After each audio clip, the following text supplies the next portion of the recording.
luz y sal.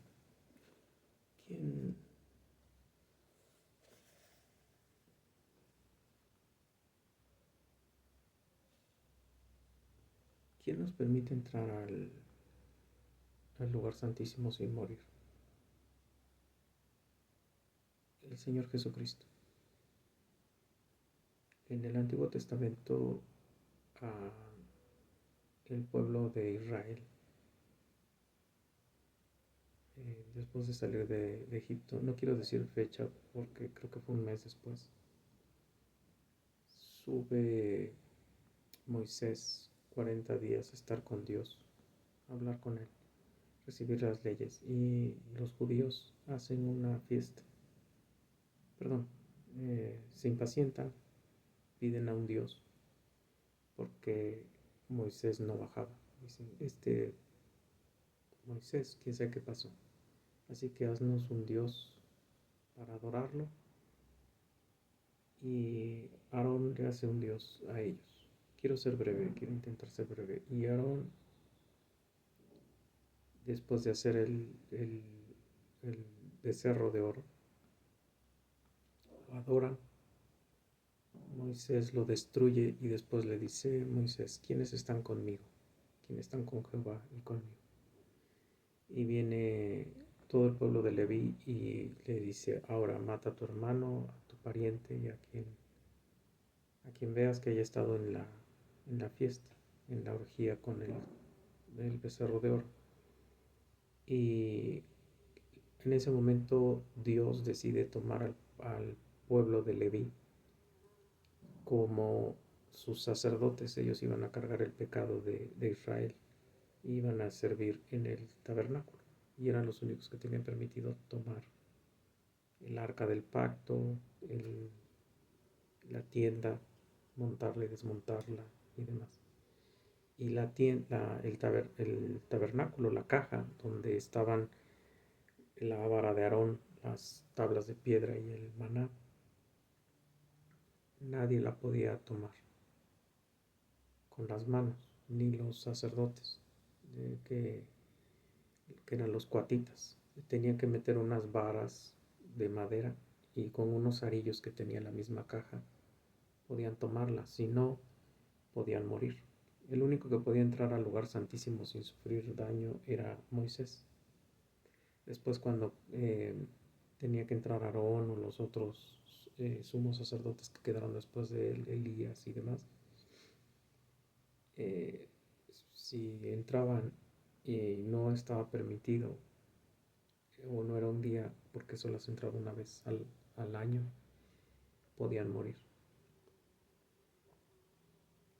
Déjame citarte qué ocurrió cuando David trata de llevar el arca del pacto después de que se la habían robado los filisteos. Capítulo 6, segundo de Samuel, versículo 6. Cuando llegaron a la era de Nacón, Usa extendió su mano al arca de Dios y la sostuvo, porque los bueyes tropezaban. 7. Y el furor de Jehová se encendió contra Usa, y lo hirió allí Dios por aquella temeridad, y cayó ahí muerto junto al arca de Dios.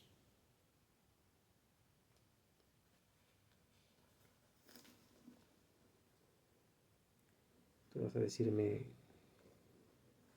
ok, ¿y en el nuevo pacto? En el nuevo pacto, escucha Hechos 5, capítulo del 1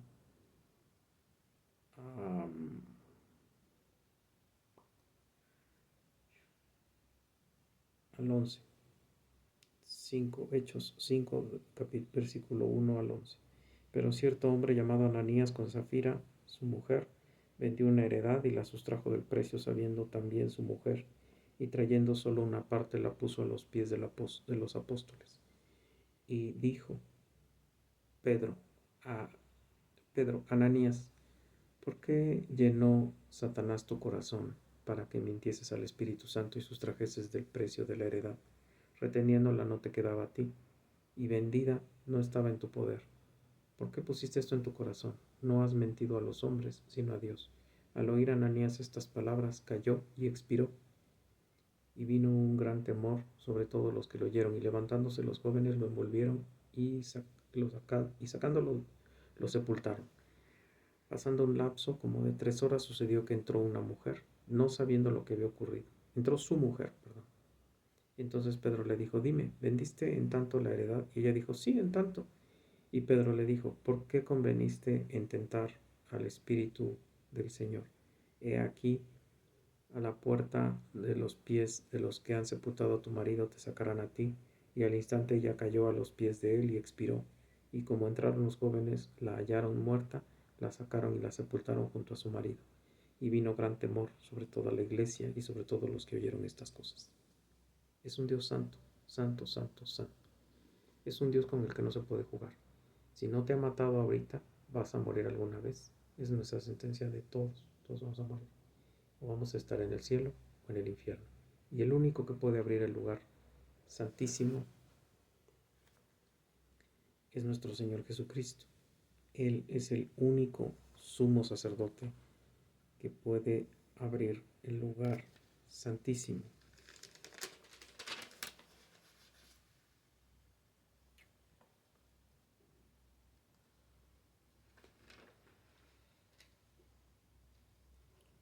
¿Por qué te quise citar primero esos dos eventos? Porque normalmente la gente cuando me toca platicar con ella y luego pues la involucro en Dios, me dice que sí, que habla con Dios y que Dios le contesta. Y que, digo, ¿sí ya leíste la Biblia?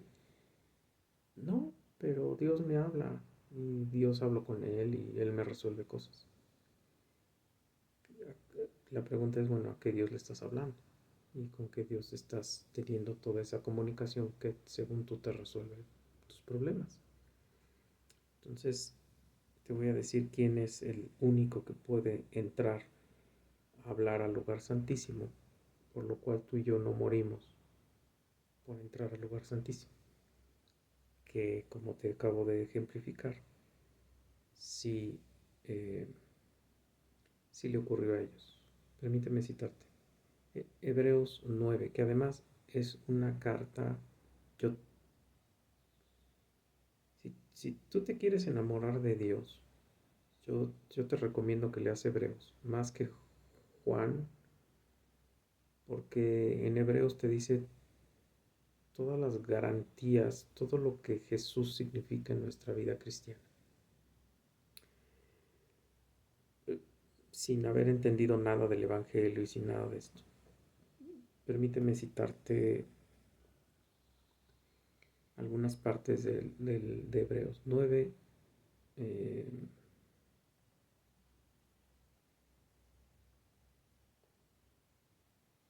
9 del 1 al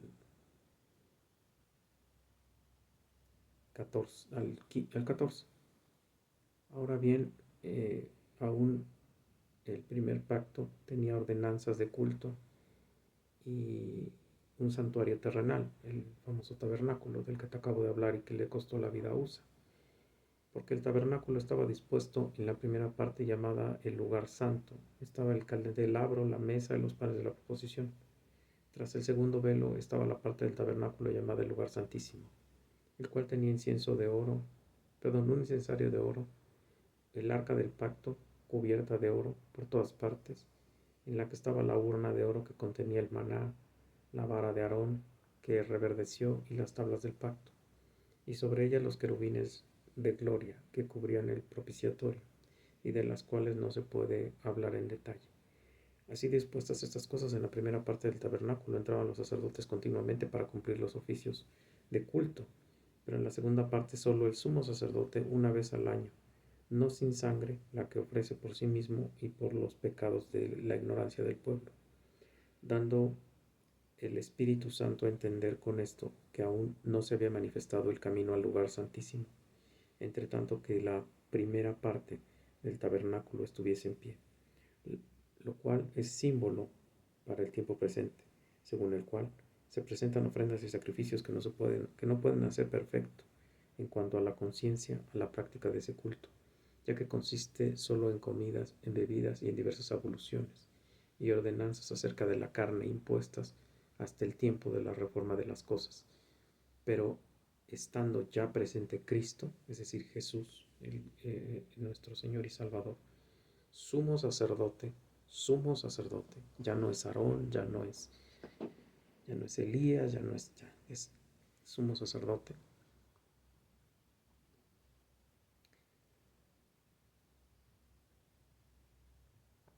Cristo, sumo sacerdote de los bienes venideros, por el más amplio y más perfecto tabernáculo, no hecho de manos, es decir, no de esta creación, y no por la sangre de machos cabríos ni de becerros, sino por su propia sangre, entró una vez para siempre en el lugar santísimo, habiendo obtenido eterna redención. Porque si la sangre de los toros y de los machos cabríos y de las cenizas de la becerra rociadas a los inmundos santificaban por la purificación de la carne, cuánto más la sangre de Cristo es el cual, mediante el Espíritu eterno, se ofreció a sí mismo sin mancha a Dios. Limpiará vuestras conciencias de obras muertas para que sirváis al Dios vivo. Así que por ese mediador de un nuevo pacto, para que interviniendo la muerte por la remisión de las transgresiones que había bajo el primer pacto, los llamados reciban la promesa de la herencia eterna. Pacto o testamento, por favor, entiéndelo así. Porque donde hay un testamento, es necesario que intervenga la muerte del testador, porque el testamento con la muerte se confirma, pero no es válido entre tanto que el testador vive. De donde ni aun el primer pacto fue instituido sin sangre, porque habiendo anunciado Moisés todos los mandamientos de la ley a todo el pueblo, tomó la sangre de los becerros y de los machos cabríos con el agua, con agua, lana escarlata y hisopo, y roció el mismo libro y también a todo el pueblo, diciendo: esa es la sangre del pacto que Dios os ha mandado. Y además de esto, roció también con la sangre el tabernáculo y todos los vasos del ministerio. Y así todo es purificado según la ley con sangre, y sin derramamiento de sangre no se hace remisión. Por eso te digo, o sea, no necesitas entender ni el Antiguo ni el Nuevo Testamento para entender esto y decir: ¿eso hizo mi Dios? Sí. Él entregó su propio cuerpo para el sacrificio de nosotros. En su muerte, Él nos dio vida. Pero además, ese sumo sacerdote le fue devuelta por el Padre la vida que Él mismo se quitó y se resucitó a sí mismo. Cuando tú oyes resurrecciones, tú dices: bueno, ¿y la de Cristo por qué es tan impresionante? Porque Él se resucitó a sí mismo. Porque nadie le puso las manos, nadie le rezó, nadie hizo nada. Nada más Él solo dijo: yo me quito la vida y yo me la vuelvo a devolver. Y Él está en carne en la Nueva Jerusalén, esperando por nosotros. Va a regresar, pero ya como Rey de Reyes y Señor de Señores, y como juez de la tierra, que eso es lo preocupante. Ya se acabaron las curaciones y las salvaciones. Este tiempo es el de gracia. Este tiempo es en el que, si estás oyendo el Evangelio, arrepiéntete, entrégale tu vida al Señor Jesucristo, porque no te queda de otra, de aquí al juicio, no hay más. Y tu eternidad la puedes pasar ahí, en el infierno o en el cielo. Dice: fue pues necesario. Me estoy siguiendo, me estoy siguiendo. Te había dicho que hasta el 14. Me estoy siguiendo, voy en el 23. Capítulo 9. Fue pues necesario que las figuras de las cosas celestiales fuesen purificadas así. Pero las cosas celestiales mismas con mejores sacrificios que estos. O sea, a ver, Él limpió la llaga, la herida, la lesión, la rotura entre la relación del hombre con Dios. Fue el pecado cósmico de haber querido ser Dios. Ese es el gran pecado de Adán y de Eva. De Adán, porque fue el que comió la manzana, perdón, él comió la fruta, y gracias a él estamos en pecado. O sea, primero ella es engañada, pero Adán era el que tenía la responsabilidad de cargar con el pecado. Como él no cargó con el pecado, sino él consintió el pecado, entonces por eso pecamos por Adán, no por Eva. Entonces, Él restaura esa brecha entre Dios y el hombre. Y nosotros somos los embajadores de esa brecha. O sea, nosotros tenemos que decirle a la gente, hay un puente entre Dios y el hombre, Jesucristo, y su muerte, y su vida y su resurrección. Él es el único puente, nada más que tienes que reconocerlo como Señor y Salvador. Si no, vas a seguir muerto en tus delitos y pecados. Así te digan la New Age que eres la luz del mundo y que hay otras formas de llegar a Dios. No es cierto. No es cierto. Dice, porque no entró Cristo. Escucha, o sea, perdón, pero es que es hermoso oír esto. Las cosas celestiales, o sea, la relación desde, desde la Nueva Jerusalén hasta acá. Porque no entró Cristo en el santuario hecho de manos, figura del verdadero. No, o sea, no. Dice, sino en el cielo mismo, para presentarse ahora por nosotros ante Dios. Yo estaba buscando el pasaje más hermoso que yo te pudiera citar para explicarte esto. Y Dios me está haciendo el favor de ponerlo ahí. O sea, es este 9, 10, 11, si te sigues, es maravilloso. O sea, ¿escuchas? Por eso cuando, no es en el Evangelio de Mateo, creo, tú escuchas, tiembla la tierra,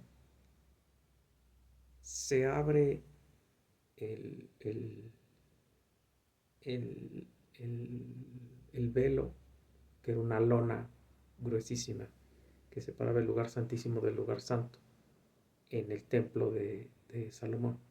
Ya, se acabó, ya no vas a tener que hacer más sacrificios, ya no vas a tener que hacer más de esas cosas. El sacrificio perfecto ya se hizo en la cruz. Evangelio de Juan, tetelestai, consumado es, se acabó, ya, no tienes más que hacer. Dice, le doy gracias a Dios que me haya dejado. Esta es la parte más hermosa que puedes escuchar. Dice, fue pues necesario que las figuras de las cosas celestiales fuesen purificadas, así como las cosas celestiales mismas, con mejores sacrificios que estos. Por eso no entró Cristo en el santuario hecho de manos, figura del verdadero, sino en el cielo mismo. Ahí está el santuario, ahí está sentado Dios Padre. Dice, en el mismo, para presentarse ahora por nosotros ante Dios, y no para ofrecerse muchas veces como entra el sumo sacerdote en el lugar santísimo, cada año con sangre ajena. De otra manera le hubiera sido necesario padecer muchas veces desde el principio del mundo, pero ahora en la consumación de los siglos se presentó una vez para siempre por el sacrificio de sí mismo para quitar de en medio el pecado, y de la manera que está establecido para los hombres que mueran una sola vez y después de esto el juicio, así también Cristo se ofreció una sola vez para llevar los pecados de muchos y aparecerá por segunda vez sin relación con el pecado para salvar a los que le esperan.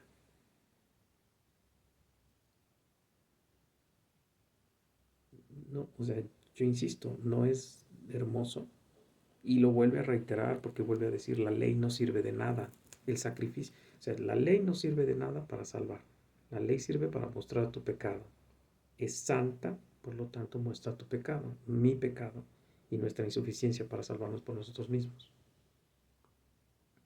Y él vuelve a reiterar en el capítulo 10, versículo 5, por lo cual, entrando en el mundo, dice que lo agarró MacArthur para hablar un día de Navidad. Dice, voy a hablar de la plática que tuvo Jesús y el Padre el día de Navidad. Y entonces cita esta parte, ¿no? Dice, por lo cual entrando en el mundo, dice, sacrificio y ofrenda no quisiste. Eso le está diciendo Jesús a su Padre. Es un salmo. Dice, más me preparaste cuerpo. O sea, Jesús nació para morir. Dice, más para prepararme, más preparaste cuerpo. Holocaustos y expiaciones por el pecado no te agradaron. Entonces dije, he aquí, vengo, oh Dios, para hacer tu voluntad. Como en el rollo del libro está escrito de mí, Isaías, por cierto, Isaías 53, diciendo, primero sacrificio y ofrenda y holocaustos y expiaciones por el pecado no quisiste, ni te agradaron, las cuales cosas se ofrecen según la ley, y diciendo luego, he aquí que vengo, oh Dios, para hacer tu voluntad. Quita lo primero para establecer esto último. En esa voluntad somos santificados mediante la ofrenda del cuerpo de Jesucristo, hecha una vez y para siempre. Y ciertamente todo sacerdote está día tras día ministrando y ofreciendo muchas veces los mismos sacrificios, que nunca pueden quitar los pecados. Pero Cristo, habiendo ofrecido una vez para siempre un solo sacrificio por los pecados, se ha sentado a la diestra de Dios. De aquí en adelante esperando a que sus enemigos sean puestos por estrados de sus pies, que eso también es un salmo, porque en una sola ofrenda hizo perfectos para siempre a los santificados, a los que lo reconocemos como Señor y Salvador y le decimos, Señor, controla mi vida, controla mi vida, controla mi vida, controla mi vida. Haz lo que quieras con ella, pero contrólala. Y nos atestigua el mismo Espíritu Santo, y nos atestigua el mismo Espíritu Santo, porque después de haber dicho, este es el pacto que haré con ellos después de aquellos días, dice el Señor, pondré mis leyes en sus corazones y en sus mentes las escribiré, y añade, y nunca más me acordaré de sus pecados y sus transgresiones. Es la única que te puede salvar, porque donde no hay remisión de estos, no hay más ofrenda por el pecado.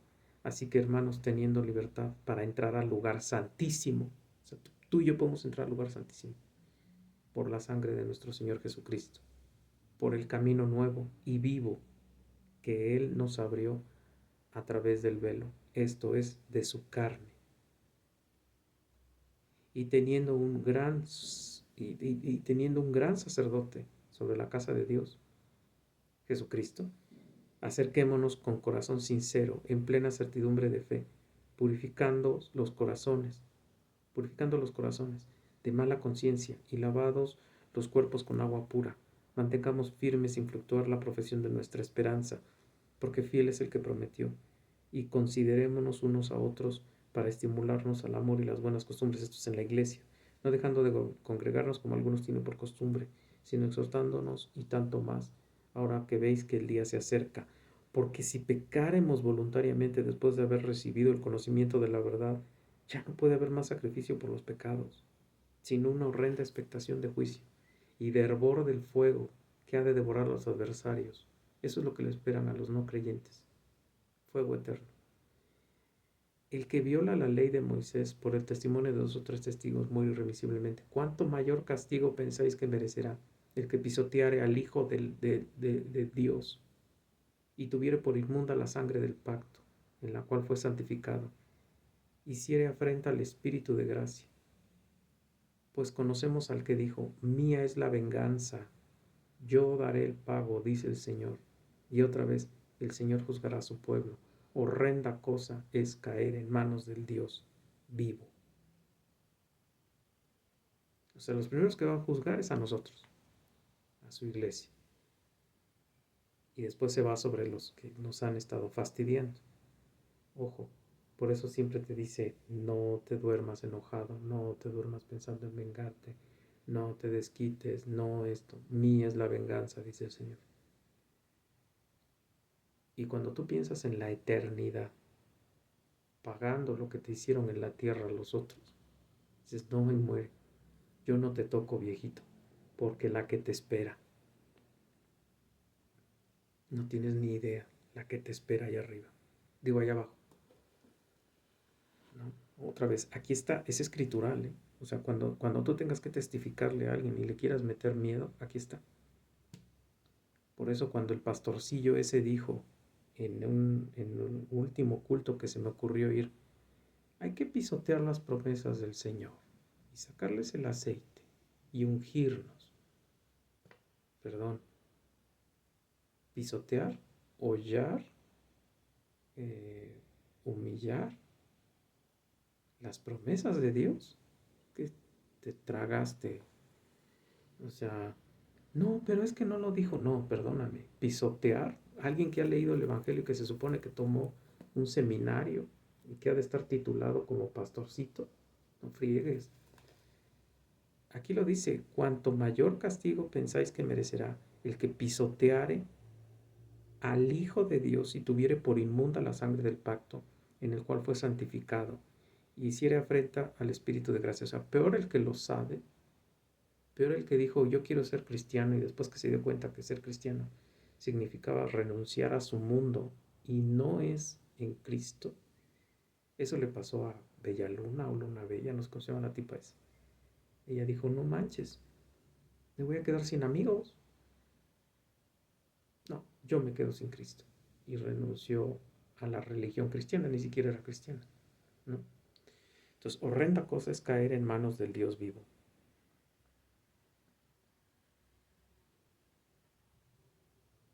O sea, más claro no lo...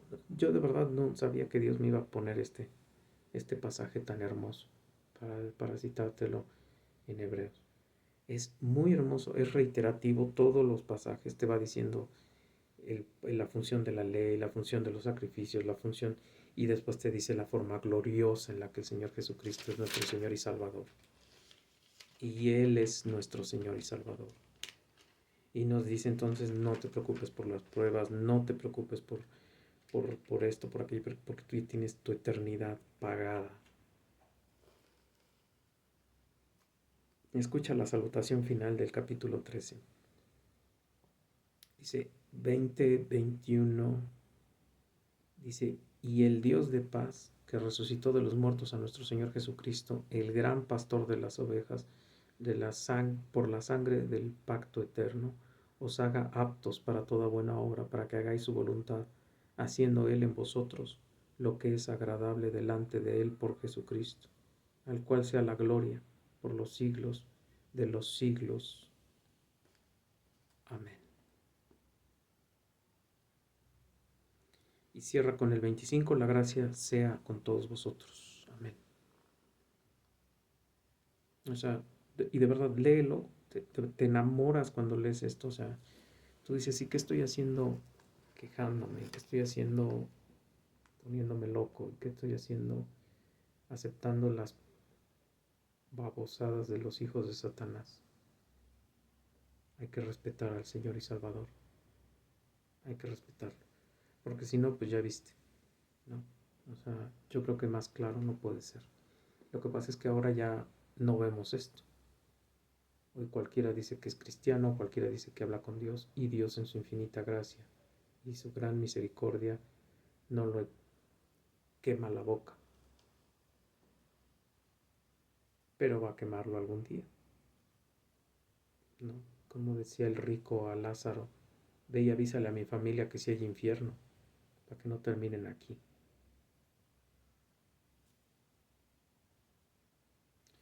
Luz y sal.